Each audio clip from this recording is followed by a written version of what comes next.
Before we get too much further, there's some terms and the way that the military was organized that I wanted to have an episode going over so that you weren't lost if someone mentioned something that you don't perhaps hear on an everyday basis. For example, if you don't know that a sutler is someone who sells things, you wouldn't know what I was talking about if I mentioned as a Civil War reenactor, I'm going up to the sutlers. Similarly, the Army moves in units, and it is helpful to understand the different parts of the armies. Also, how many people were affected by the war is critical to see its impacts. Just considering soldiers, about 2.1 million men served in the Union Army during the Civil War, and about half that for the Confederates. 3.3 million people served in that war, and that doesn't count the civilians that were affected as well. In March of 2025, there are about 2 million service members in the entire Army. More Americans fought in the Civil War than, with our larger population now, serve in the entire U.S. military, which is the most powerful in the world. As we go through this episode, think about the lives that were impacted and how many people were affected. Think about how many people you know and interact with in your daily life and how you might be affected if that many people went to war today to fight. Let's start breaking down the terms you see. For the northern states, you might hear it referred to as the Union, and they typically wore blue uniforms and were also called Yankees. For the southern states, they are associated with gray uniforms and were Confederates, also known as rebels. One of the other reasons that Confederates wore gray was a cheaper dye for production, and the Confederates did not have excess funds, having a much smaller economy than the North. The typical gray morphed more to butternut as gray dyes ran out. The Union also had historically had blue uniforms dating back to the Revolutionary War. You will notice that both Union and Confederate trimmings stayed roughly the same. If you see red outlines on a soldier, they are typically in the artillery, blue for infantry and yellow for cavalry.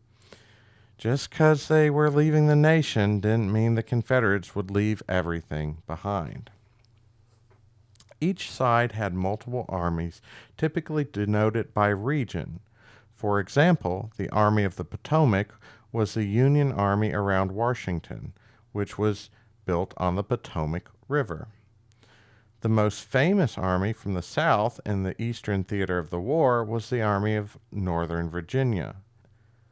The war is basically divided into two theaters. The Appalachian Mountains are a big dividing line.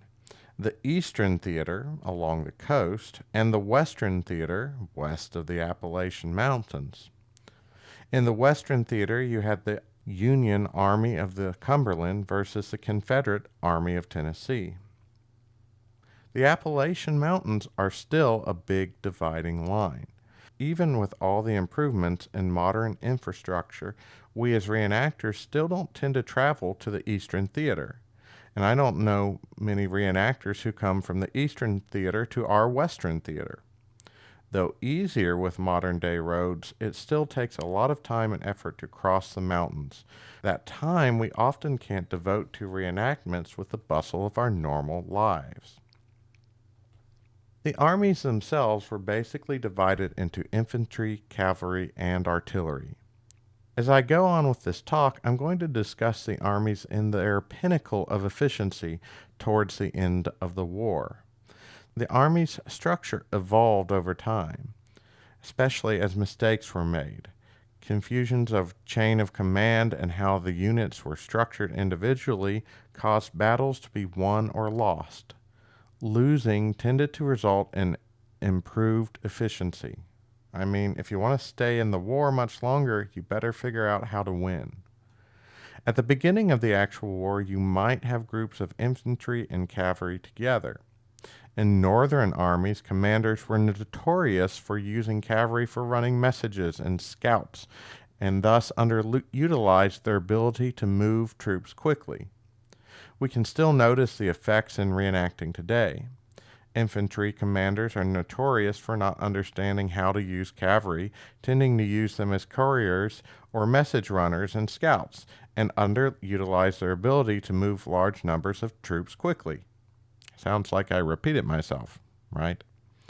Towards the end of the war, an overall commander would ask the cavalry commander to accomplish a task, or would ask the infantry commander to accomplish a task with their infantry. The cavalry commander being a cavalryman who understood the abilities of his forces, the same as an infantry commander.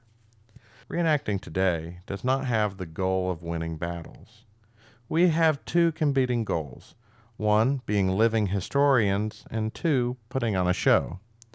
Some reenactors want to get as specific as possible and be true to past battles, marching the exact steps of the units that came before.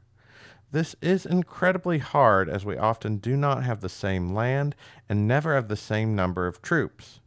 What we can do, and what many reenactors strive to do, is create a show that demonstrates what each type of unit may do during the war. My group tends to be more showmen, but some of my best memories of reenacting have been at the events where we really tried to recreate the past down to the detail. It's a balance, and if you become a reenactor, try both sides of the spectrum. As much as we may want to recreate the past, spectators like a show. The infantry is slow but impressive in numbers. The cannons make a loud boom that everyone gasps at. And although I say it with some bias, everyone wants to see the horses charging in, saber drawn, a whooping and a hollering. But you can still see at reenactments today, even with all the whooping and a hollering, a command structure that is reminiscent of the real war. Generally, an overall commander is issuing orders to the infantry commander, or artillery commander, or the cavalry commander. I've noticed when reenacting, when an infantry commander is in charge, the cavalry tends to sit and watch the infantry. When a cavalry commander is in charge, the cavalry is charging across the field into action. I can't actually remember seeing an artillery commander in overall command. Maybe they just like staying at their guns. The individual commanders at reenactments and during the actual war found that grouping like units together increased efficiency because everyone was trained the same way and understood how to work together. Everyone could speak the same lingo. Here is a slide of how the Army was organized. The company is the smallest unit at 100 men, and it goes up from the bottom of the chart. 10 companies make a regiment, 4 regiments a brigade, etc., etc. Continuing the discussion of why reenactors can't make completely historically accurate battles, our unit, the 6th Kentucky, at our height could put about 24 reenactors on the field. That's about a fourth of a company. We just don't have the numbers they had in the real war. I've been in reenactments with 13,000 reenactors, but it's rare to get such a large showing. When you look at the numbers in these units, think about what that compares to in your real life. For example, my entire vet school class was less than 100 people, or roughly about a company of people. Vet school had 4 classes at a time. The entire vet school of students wouldn't make half of a regiment.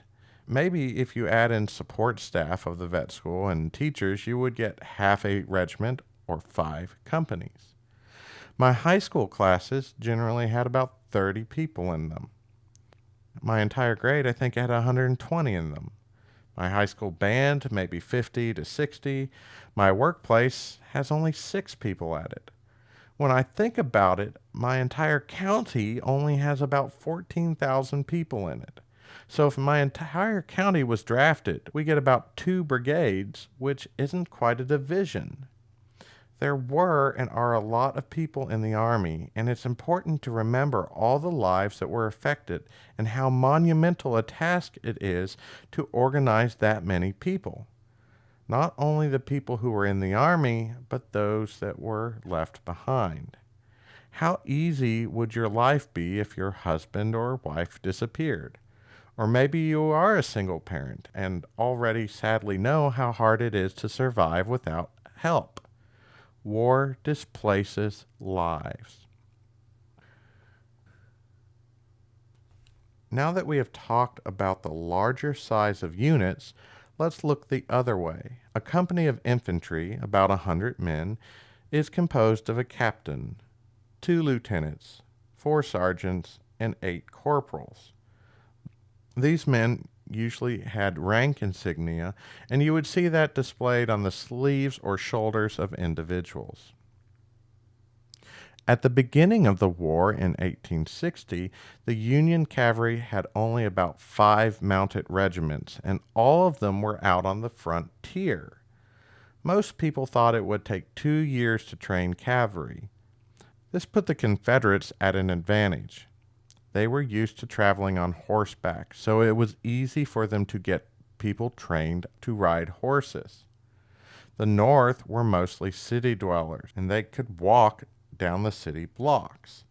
So the Confederates generally had better cavalry units at the beginning of the war, and this drastically helped the Confederate war effort early on. A few notes on cavalry. You may hear of a term battalion being used. 2 to 3 battalions made a regiment. These terms and organizations were phased out after 1862. But I think it's also good to point out that the cavalry had to have special people in it. Besides a captain leading a company with his staff of lieutenants, sergeants, and corporals, you needed horse-specific people, such as farriers to work on the horse's feet and saddlers to repair saddles. Squads were looser groups of cavalry which didn't have a defined structure. In the reenactment, we tend to think of squads as about 4 people, but if it were at a bigger event, maybe it would be more. A squad is more used to denote a group of soldiers that would get a mission-specific task complete.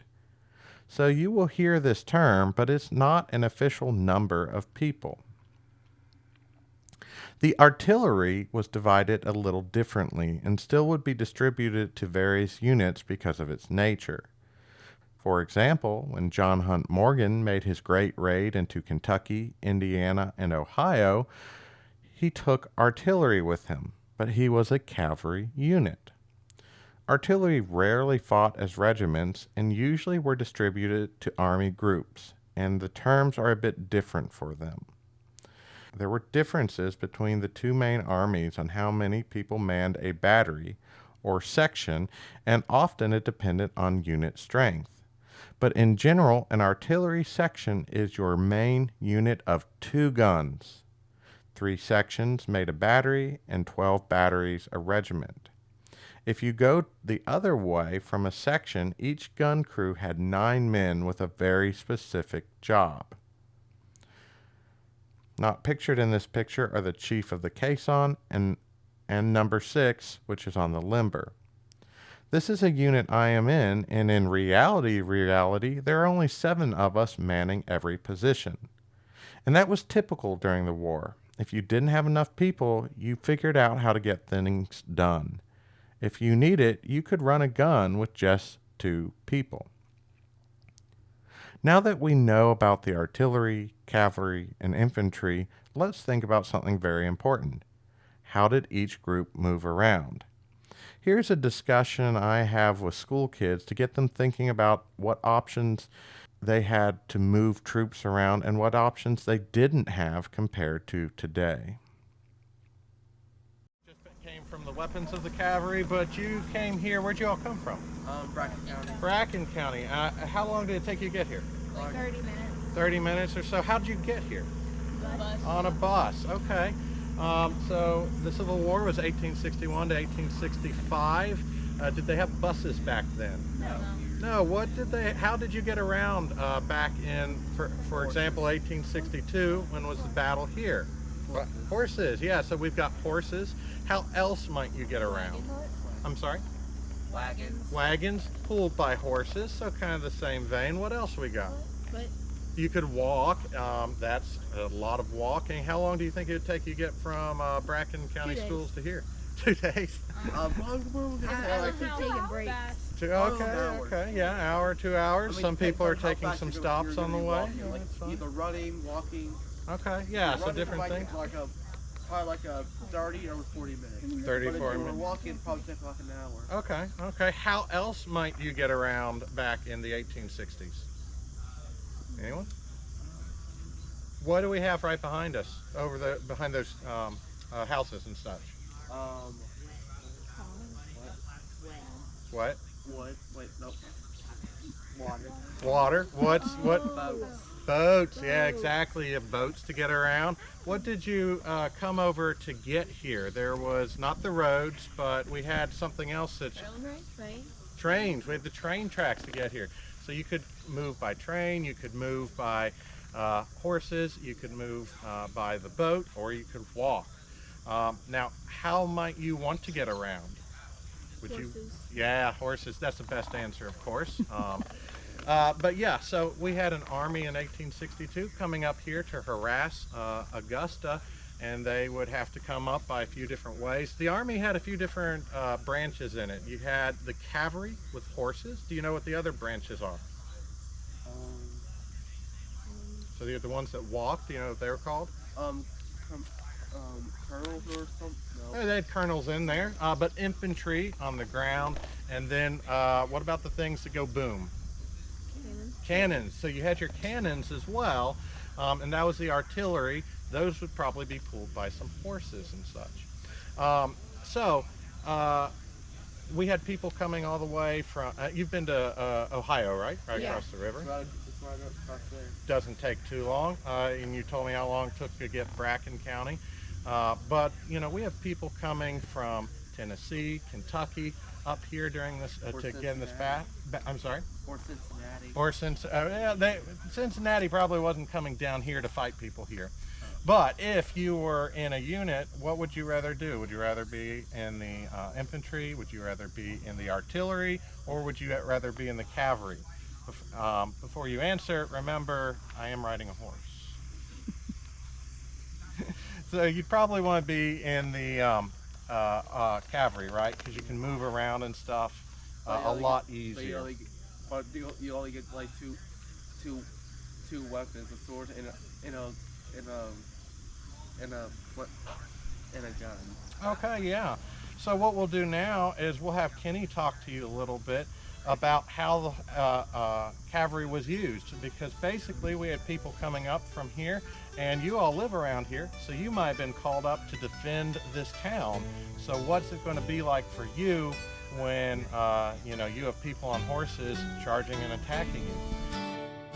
Thanks for listening. Now that we know some of these specifics, in our next episodes we're going to talk about more specifically what I love, the cavalry.